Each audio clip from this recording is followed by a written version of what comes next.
दोस्तों, अडल्ट्री उसे कहते हैं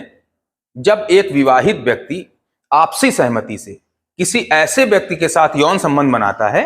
जिसके साथ उसका विवाह नहीं हुआ है। तो दोस्तों,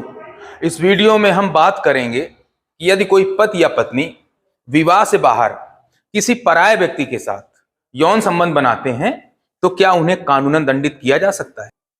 तो दोस्तों, आज से 163 साल पहले 1860 में जब भारतीय दंड संहिता बनाई गई थी तब उसमें सेक्शन 497 में अडल्ट्री को परिभाषित किया गया था, जिसे सामान्य अर्थों में ऐसे समझा जा सकता है, यदि कोई पुरुष किसी विवाहित महिला के साथ आपसी सहमति से यौन संबंध बनाता है तो उस महिला का पति संबंध बनाने वाले पुरुष के खिलाफ अडल्ट्री का केस दर्ज करा सकता है, लेकिन पति अपनी पत्नी के खिलाफ कोई कार्यवाही नहीं कर सकता है। वहीं कोई पत्नी ना तो अपने पति और ना ही पति से शारीरिक संबंध बनाने वाली महिला के खिलाफ ही कोई कार्यवाही कर सकती है।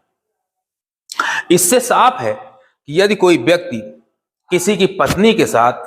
उसके पति की सहमति से यौन संबंध बनाता है तो उसे अपराधी नहीं माना जाएगा,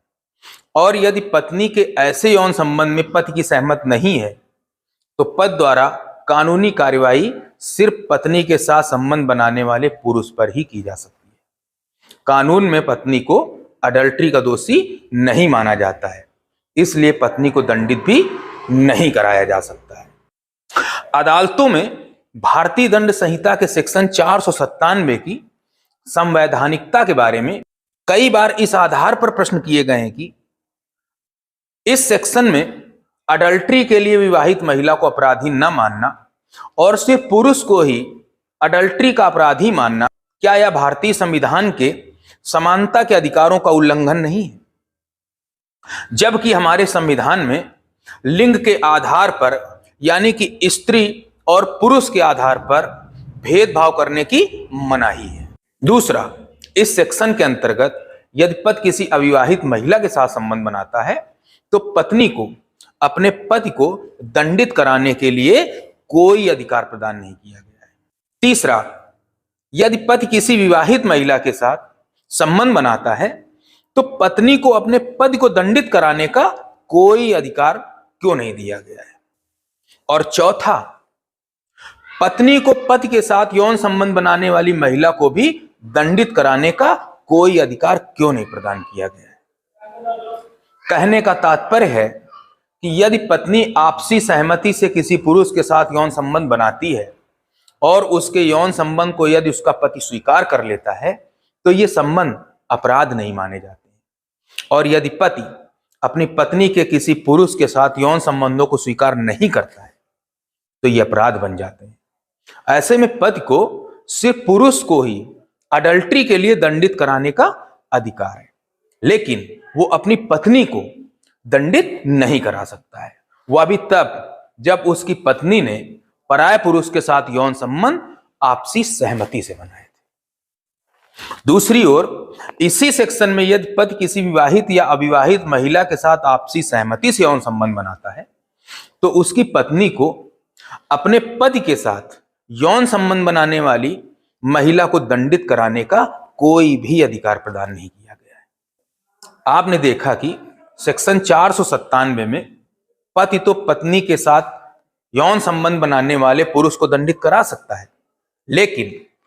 पत्नी पति के साथ यौन संबंध बनाने वाली महिला को दंडित नहीं करा सकती है। इसलिए सेक्शन 497 की अडल्ट्री की परिभाषा में पति पत्नी को मिले अधिकारों में एक बड़ा असंतुलन है। इन्हीं सब प्रश्नों के कारण वर्ष 2017 में केरल के एक NRI जोसेफ साइन, जो इटली में निवास कर रहे थे, उनके द्वारा संविधान के अनुच्छेद 32 के अंतर्गत IPC के सेक्शन 497 और CRPC के सब सेक्शन 2 ऑफ 198 की संवैधानिकता को माननीय सुप्रीम कोर्ट में चुनौती दी गई। 27 सितंबर 2018 को केस की पूरी सुनवाई करने के बाद माननीय सर्वोच्च न्यायालय के 5 जजों की संवैधानिक पीठ ने इस मामले में एक मत से अपना फैसला दिया कि प्रथम दृष्टया सेक्शन 497 497 के अंतर्गत व्यभिचार के लिए महिला को अपराधी न माना जाना महिला के लाभ में दिखता है, लेकिन इसके विस्तृत परीक्षण करने के बाद ऐसा लगता है कि इस सेक्शन में महिला को पुरुष की वस्तु बना दिया गया है, क्योंकि यदि उसका पति अडल्ट्री के लिए सहमति प्रदान करता है तो यह क्राइम नहीं माना जाता है, और यदि पति सहमत नहीं है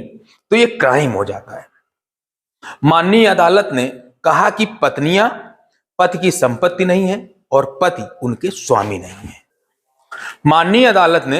यह भी कहा कि सेक्शन 497 497 महिलाओं को उनकी स्वायत्तता, निजता और गरिमा से जीवन जीने के अधिकारों से वंचित करता है, जो हमारे संविधान के अनुच्छेद 21 के प्रतिकूल है। माननीय अदालत ने यह भी कहा कि एडल्ट्री की परिभाषा से ऐसा लगता है कि एडल्ट्री सिर्फ पुरुषों के द्वारा ही की जा सकती है, महिलाओं के द्वारा नहीं। अदालत ने यह भी कहा कि सेक्सुअल ऑटोनॉमी पर्सनल लिबर्टी का विषय है, जो कि संविधान के अनुच्छेद 21 के अंतर्गत आता है। माननीय अदालत ने यह भी कहा कि सेक्शन 497 मनमाना, प्राचीन और पितृसत्तात्मक है। यह महिलाओं को विवाह में बराबरी का दर्जा प्रदान नहीं करता है और संविधान के द्वारा प्रदान किए गए समानता के अधिकारों का उल्लंघन करता है।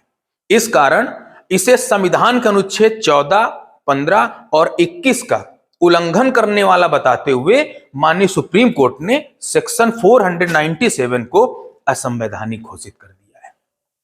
तो दोस्तों, इस प्रकार 27 सितंबर 2018 से अर्थात जोसेफसाइन वर्सेस यूनियन ऑफ इंडिया के फैसले के बाद से पति या पत्नी का विवाह के बाहर किसी व्यक्ति के साथ यौन संबंध बनाना अब अपराध नहीं माना जाता है। विवाहेतर संबंध भारत में अब एक सिविल रॉन्ग माने जाते हैं। इस फैसले के बाद से पति या पत्नी के विवाहेतर संबंधों को एक दूसरे के लिए मानसिक पीड़ा देने वाला माना जाता है,